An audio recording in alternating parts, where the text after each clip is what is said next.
Halo guys, apa kabarnya hari ini? Udah pada makan kandang ayam? Ya, balik lagi di channel Alagis Animasa. Pada video kali ini saya Bang Kodok akan berteori lagi tentang manga Boruto 2 Blue Vortex chapter ke-8 yang akan datang. Jadi seperti apa keseruannya? Tonton video ini sampai udahan. Cekidot. Manga Boruto yang resmi sudah keluar di Manga Plus melalui Manga Boruto 2 Blue Vortex chapter yang ke-7 bahasa Indonesia. Waktunya kita bahas bersama review untuk chapter yang ke-8 yang akan datang. Jadi reviewnya kali ini berhubungan dengan Shinju Jura, yang akan segera melakukan tindakan, apakah dia akan menuju ke desa Konoha, atau dia akan menuju ke dimensi Dekokuten. Di beberapa review yang sudah kita lihat bersama-sama pada setiap akhir cerita di sebuah chapter, kebanyakan review itu selalu menjadi petunjuk yang pasti tentang kejadian seperti apa yang akan terjadi pada chapter selanjutnya. Salah satu contohnya adalah review yang muncul di manga Boruto 2 Blue Vortex chapter ke-8. Sebelumnya pada chapter sebelumnya kita reviewnya adalah Mitsuki, yang dulu juga anggota tim 7, kini mengajar Boruto dengan sangat amat ganas. Pertarungan yang tak terhindarkan pun dimulai dari situ dan akhirnya yang terjadi pada chapter ke-7 adalah pertarungan Boruto dan Mitsuki yang lebih banyak ditampilkan. Lalu pada review yang ada di chapter kelima bunyinya adalah pelukan. Itu adalah bukti dari ingatan yang tidak berubah membawa amanah sang guru, Boruto telah kembali. Mungkin kalian akan bingung memangnya kata-kata ini, berarti apa untuk chapter yang ke-6, sebenarnya kata-kata ini hanya ingin mempertegas bahwa Boruto datang ke desa Konoha untuk melanjutkan amanah yang sudah diberikan oleh Sasuke Uchiha. Amanah terakhir Sasuke pada Boruto, adalah dia meminta Boruto, untuk melindungi Sarada. Maka pada chapter ke-6, adegan yang akan diperlihatkan adalah Boruto memberitahu Sarada apa yang sudah terjadi pada Sasuke 3 tahun yang lalu. Setelah itu Boruto berjanji pada Sarada bahwa dia akan menyelamatkan Sasuke dan semua orang. Dia juga berjanji akan datang kembali ke desa Konoha. Dari semua review yang sudah terbukti ada hubungannya dengan cerita yang akan terjadi di chapter berikutnya. Maka kita bisa menganalisa bersama apa yang akan terjadi dengan situasi yang tidak terduga. Pohon Dewa Shinju Jura mulai bergerak untuk mencari jawaban dari targetnya yang tengah tersegel. Sudah mulai banyak prediksi yang diutarakan oleh fans Boruto dan Naruto. Ada yang berkata bahwa Shinju Jura pasti akan menuju ke desa Konoha pada chapter bulan depan.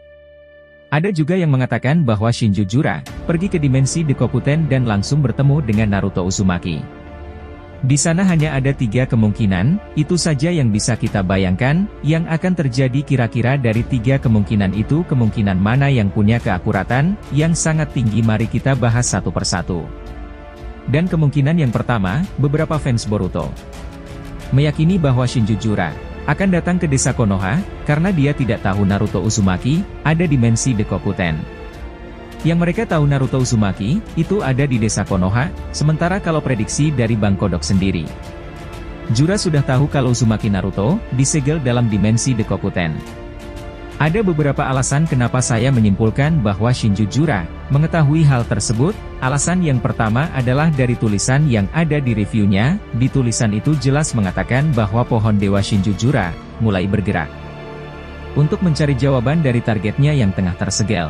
Dari situ ini saya berasumsi bahwa Shinju Jura tahu Naruto Uzumaki itu sedang disegel oleh Kawaki.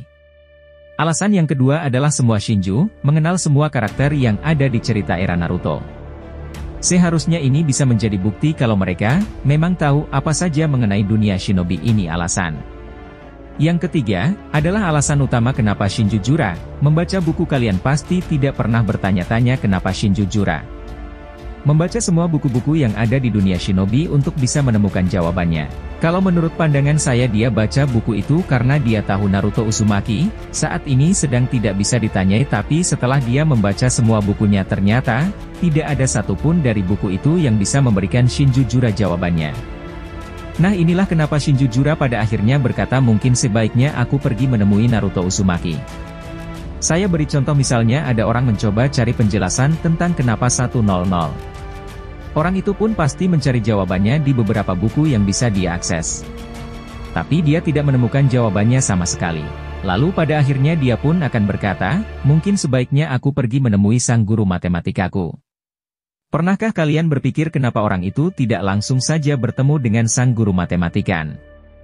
Untuk mengetahui jawabannya, kalau kalian sempat pikirkan, kalian pasti akan mendapatkan alasan bahwa kalian mungkin berpikir ada toko buku yang dekat dengan rumahnya sehingga dia akan lebih memilih untuk membeli buku daripada bertanya pada orang yang bisa menjawabnya. Itulah kenapa orang itu berpikir untuk menemukan jawabannya dari sebuah buku, terlebih dahulu sama hanya dengan Shinjujura. Alasan kenapa Shinjujura tidak langsung menemui Uzumaki Naruto, tapi dia malah membaca buku terlebih dahulu karena dia malas untuk bertemu dengan Naruto Uzumaki. Saat ini karena ada beberapa pertimbangan yang harus dia pikirkan, seperti misalnya saat ini Naruto Uzumaki sedang disegel.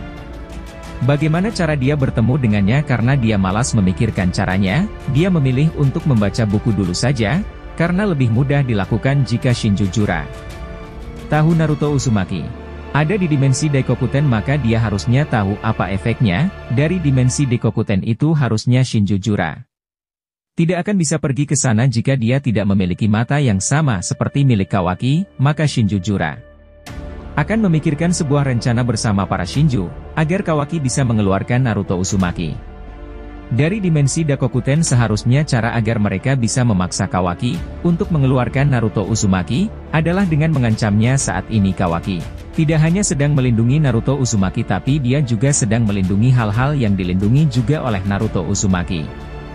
Itu adalah desa Konoha dan juga Himawari. Maka jika dua hal itu berada dalam ancaman, Kawaki akan merasa ketakutan dan bisa dipaksa oleh Shinju untuk mengeluarkan Naruto Uzumaki dari sana. Tapi memang ada kelemahan pada teori yang satu ini.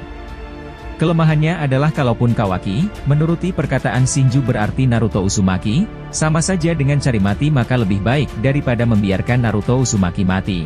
Tidak masalah jika hal-hal yang dilindungi Naruto Uzumaki saat ini hilang, harusnya begitulah yang akan dipikirkan oleh Kawaki.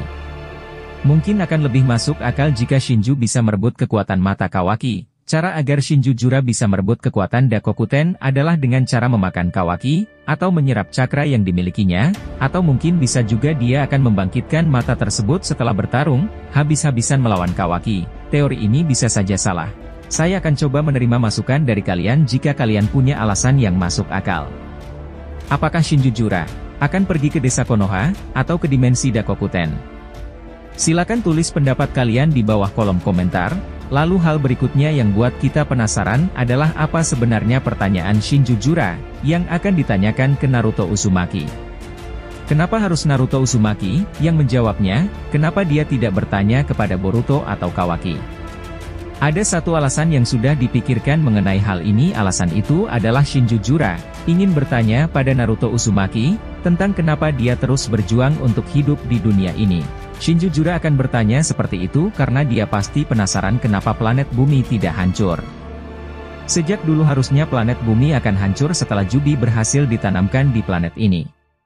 Tapi kenapa planet ini terus mencoba melawan takdirnya? Kenapa saya bisa menyimpulkan semua ini? Semuanya berawal dari perkataan Bang Kodok, yang lalu dia berkata kenapa Shinjujura harus cari jawaban ke Naruto Uzumaki. Apa pertanyaan dia untuk Naruto Uzumaki itu? Padahal Naruto Uzumaki kan lagi disegel. Apakah ini juga sama seperti Sasuke Uchiha, yang bertanya kepada Hokage pertama tentang apa itu shinobi, apa itu desa Konoha? Kata-kata ini langsung mengingatkan saya tentang kejadian di Perang Ninja keempat. Itu benar sekali bahwa Naruto Uzumaki. Tapi di balik itu ada nilai paling tinggi di dalam diri seorang Naruto Uzumaki, yang tidak bisa dimiliki. Kebanyakan orang menilai, itu adalah kegigihan akan tekadnya sendiri. Berkat tekad yang dimiliki Naruto Uzumaki, dia berhasil mencegah bumi hancur berkali-kali. Kenapa Shinjujura bisa sampai pada kesimpulan kalau Naruto Uzumaki adalah satu-satunya orang yang patut untuk dia tanyai saat ini? Tentu karena kebetulan Naruto Uzumaki, yaitu ada di dalam pikirannya Shinjujura, dan ketika Shinjujura membaca buku sejarah shinobi, Naruto Uzumaki adalah orang yang paling berpengaruh besar saat bertarung melawan para Otsutsuki. Dalam memperjuangkan sesuatu yang sudah pasti tidak akan dia raih. Karena sudah dituliskan dalam takdir. Tapi kenapa Naruto Uzumaki malah memperjuangkan hal itu? Itulah yang akan ditanyai oleh Shinjujura pada Naruto Uzumaki. Mungkin kalau kalian memiliki pendapat yang berbeda dan lebih masuk akal, silakan kalian tulis pendapat kalian di bawah kolom komentar. Dan terima kasih yang telah menonton video ini sampai udahan.